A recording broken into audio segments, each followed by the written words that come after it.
Guys দেখতে পাচ্ছ এখানে আম পিকনিক হবে।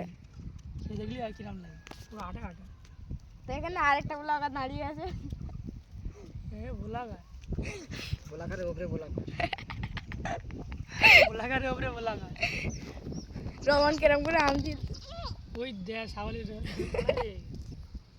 ওই দে। তো এখানে পানি আছে, পানি আম আর এখানে খানিকটা মশলা আছে। এই যে মেন মশলা জলজিরে, আর এটা হচ্ছে স্পেশাল মশলা বাড়ির, যার কোনো নাম নেই। সিক্রেট মশলা এটা সিক্রেট। এখন সবে একটা আম সেলা হচ্ছে। মুখের অবস্থা পুরো খারাপ হয়ে গেছে মনে হয়। ভাজা হচ্ছে একটা সেলা হয়ে গেছে। এই ছাগল হট আবার হো করতেছে।